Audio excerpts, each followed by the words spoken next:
Shift का exam, तो जहाँ पे हम पहले 10 के 10 यूनिट को, जो इसके यूनिट के टॉपिक्स आ चुके हैं उसे डिस्कस करते हैं। तो देखिए यहाँ पे आप टॉपिक्स देख सकते हैं हर एक यूनिट के, जिसके ज़रिए आप अपनी तैयारी को और भी ज़्यादा बेहतर बना सकते हैं। तो सबसे पहले टॉपिक डिस्कस करते हैं, उसके बाद हम डिस्कस करेंगे क्वेश्चन आंसर। ठीक है, तो देखिए यहाँ पे टीचिंग एप्टीट्यूड में देखिए लर्नर सेंटर्ड मेथड आपको करना है, ये इवनिंग में आया है। टीचिंग फ्लो सिस्टम और फैक्टर अफेक्टिंग टीचिंग ये आया है, आपको इसके ऊपर फोकस करना है। अब देखिए यूनिट 2 रिसर्च एप्टीट्यूड में इवनिंग में देखिए रिसर्च मेथड्स आया है, स्टेप्स आए हैं, थीसिस आए हैं। कॉम्प्रिहेंशन लेवल इजी है। इवनिंग शिफ्ट में देखिए कम्युनिकेशन में टाइप्स ऑफ कम्युनिकेशन है, वर्बल और नॉन वर्बल कम्युनिकेशन से आए हैं।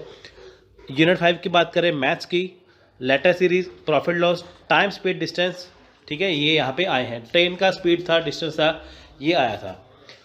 यूनिट 6 लॉजिकल यूनिट, जो लॉजिकल रीजनिंग है उसमें देखिए अनुमान है, प्रमाण है और फैलेसिस है, इसके क्वेश्चन आए थे। ठीक है, और देखिए डाटा इंटरप्रिटेशन लेवल इजी ही है। ठीक है, अब देखिए इसमें परसेंटेज, एवरेज और रेशियो, अगर आपको ये 3 चैप्टर आते हैं तो डाटा इंटरप्रिटेशन का कोई भी क्वेश्चन आप सॉल्व कर सकते हैं। सो अगर आपको डीआई की तैयारी करनी है, सबसे पहले 3 चैप्टर को पक्के कर लीजिए, परसेंटेज, एवरेज, रेशियो को, जिससे आपका डीआई अच्छे से हो जाएगा। सो 8 नंबर यूनिट है आईसीटी। सो इसमें इंटरनेट से क्वेश्चन आया था, फुल फॉर्म आई थी, और डिजिटल इनिशिएटिव्स, ठीक है, जो लेटेस्ट वाले हैं वो आए थे। पीपल डेवलपमेंट इन्वायरमेंट में देखिए environmental issues, natural hazards, ozone layer से क्वेश्चन था और पोल्यूशन से था। ठीक है, यूनिट 10 में देखिए हायर लर्निंग से था, NIRF रैंकिंग और नेशनल एजुकेशन पॉलिसी से टॉपिक से क्वेश्चन आए थे।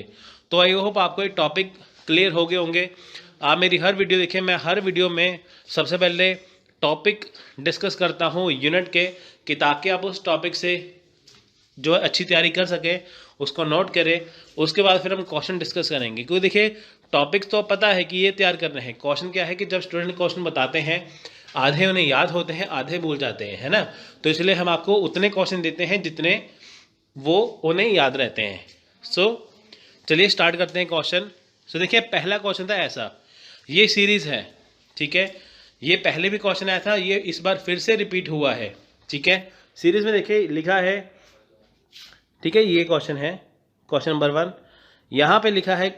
ठीक है, एक सीरीज़ है, ठीक है, आप देख सकते हैं 0, 6, 24, 60, 120। ठीक है, अब यहाँ पे क्यूब है, यहाँ पे क्यूब है 0 की क्यूब, 2 की क्यूब, 3 की, 4 की, 5 की, 6 की। ठीक है, अब देखिए यहाँ पे क्या है कि क्यूब चल रही है, जैसे 2 की क्यूब है तो 2 माइनस करना है, 3 की क्यूब है 3 माइनस करना है, 0 क्यूब है 0 माइनस करना है, तो इसका आंसर आएगा 210। ठीक है, 6 की क्यूब है, इसको 6 की क्यूब को आपस में देखिए 6 को 3 बार गुना किया, ठीक है, उसमें से 6 माइनस कर दिया तो 210 बचा। उसके बाद देखिए क्वेश्चन नंबर 2 आया था, where does India produce the most energy, Bharat सबसे ज़्यादा ऊर्जा कहाँ उत्पादन करता है। ठीक है, तो इसका आंसर था, देखिए ये क्वेश्चन कहाँ था और कैसे था। ठीक है, तो ये क्वेश्चन, इसका आंसर है थर्मल। ठीक है, थर्मल से प्राप्त करता है। देखिए 2-3 ऑप्शन थे, थर्मल उसका राइट आंसर है। अब देखिए मेन बात आती है जगह की। ठीक है, मान लीजिए क्वेश्चन फिर से रिपीट होता है कि कहाँ पर करता है, तो आपको आंसर देना है झरिया। झरिया कहाँ पे है, झारखंड में। अब देखिए थर्मल प्लांट क्या है, अब देखिए कोल जो होता है, कोयला, उसे हम थर्मल भी बोल देते हैं। ठीक है, so nearly 80% of total electricity generated in India is from coal, यानी कि देखिए भारत में जो बिजली बनती है वो कोयले से बनती है, and is the main source of nation green house gas emission. इसका मेन सोर्स क्या है, जो हमारे इंडिया की ग्रीन हाउस गैस एमिशन है, यानी कि देखिए इंडिया में जो कोयले से बिजली बनाई जाती है, कहते हैं ना थर्मल प्लांट लगाया है, इनकी बिजली बनाने का प्लांट लगाया है, तो कोयले को कहते हैं थर्मल, तो इसका राइट आंसर है थर्मल। ये कहाँ पे है, सबसे ज़्यादा देखिए जो green peace the largest coal belt in India, Jharia में है। ठीक है, सो भारत थर्मल से करता है, कोल को थर्मल कहा जाता है। ठीक है, या थर्मल को कोल कह दिया जाता है या कुछ भी। सो नेक्स्ट क्वेश्चन है, what is the full form of abbreviation CD-ROM। CD-ROM का पूरा नाम क्या है, देखिए इसका नाम है compact disc read only memory, ठीक है, compact disc read only memory. So next है what is the full form of abbreviation BIOS। अब देखिए BIOS, अब देखिए इसके बाद देखिए BIOS की फुल फॉर्म क्या है। BIOS की फुल फॉर्म है बेसिक इनपुट आउटपुट सिस्टम। अब देखिए ये होता क्या है, ये सबसे पहले कंप्यूटर सिस्टम का जो बोर्ड है उसमें प्री इंस्टॉल होता है। जब भी देखिए होता क्या है कि it is the first software to run automatically when the computer is powered up. देखिए जब भी कंप्यूटर चालू होता है, जब भी कंप्यूटर स्टार्ट होता है, तो ये पहला सॉफ्टवेयर है जो अपने आप ऑन होता है। ये सबसे पहला ऑन होने वाला सॉफ्टवेयर है BIOS, यानी कि basic input output system. Which type of memory holds the computer startup routine, यानी कि मेमोरी का एक प्रकार है जो कंप्यूटर स्टार्टअप स्क्रीन को संभालता है। तो उसका राइट आंसर क्या है? Right answer option number B, यानी कि रोम। यानी कि विच टाइप ऑफ मेमोरी कहा था ना, कंप्यूटर स्टार्टअप रूटीन को कौन संभालता है? रोम, ठीक है, यानी कि रीड ओनली मेमोरी। तो इसका देखिए नेक्स्ट है क्वेश्चन नंबर 6।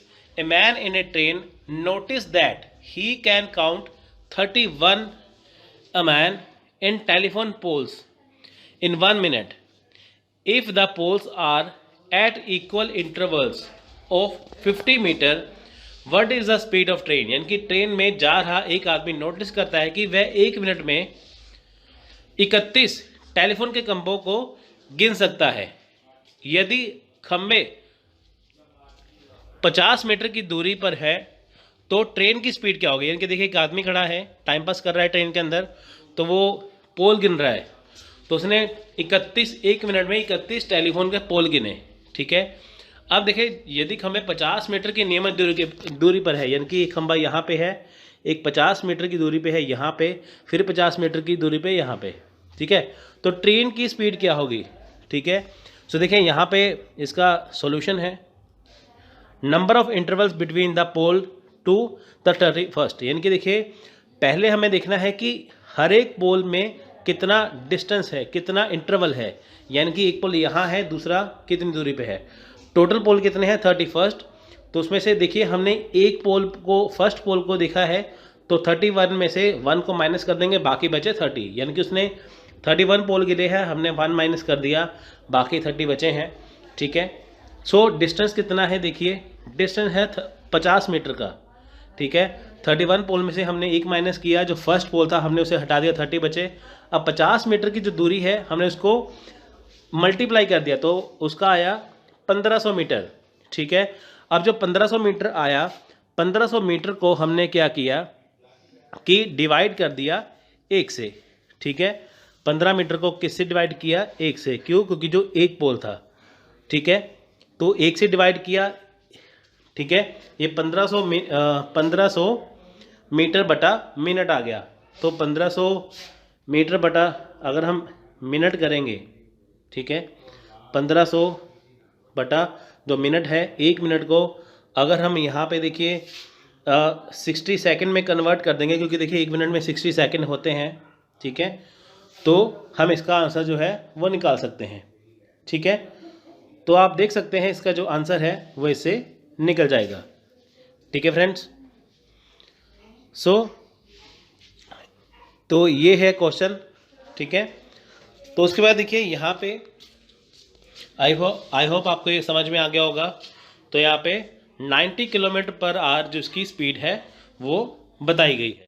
सो नेक्स्ट क्वेश्चन है Takshashila an Asian centre for higher learning in India was declare as a heritage site by UNESCO in, यानी कि भारत में उच्च अधिगम के प्राचीन केंद्र के रूप में तक्षशिला को यूनेस्को द्वारा किस वर्ष में धरोहर स्थल के रूप में घोषित किया गया? यानी कि देखिए यूनेस्को जो है वो आपको पता है हेरिटेज, जो वर्ल्ड हेरिटेज साइट है उसे घोषित करती है, तो तक्षशिला को कब किया गया? ठीक है, ये ऑप्शन थे, तो राइट आंसर है ऑप्शन नंबर ए 1980, यानी कि 1980, ठीक है।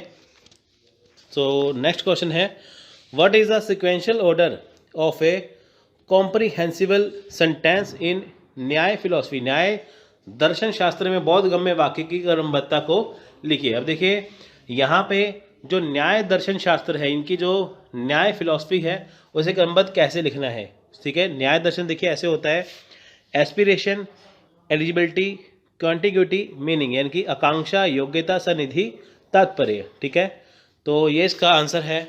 सो ये थे आज के क्वेश्चन जो स्टूडेंट के द्वारा बताए गए थे, जो आपको मैंने बता दिए हैं। सो कुछ क्वेश्चन है, बाकी देखिए मैंने आपको टॉपिक सारे बता दिए हैं। टॉपिक कौन कौन से थे, ये टॉपिक्स थे जो आपको मैंने बता दिए, लेकिन जो क्वेश्चन थे आपको मैंने वो थोड़े बताए हैं जो स्टूडेंट के द्वारा बताए गए थे। तो आप इसके जरिए तैयारी करिए। मिलते हैं अगली वीडियो में, तब तक के लिए जय हिंद, जय भारत।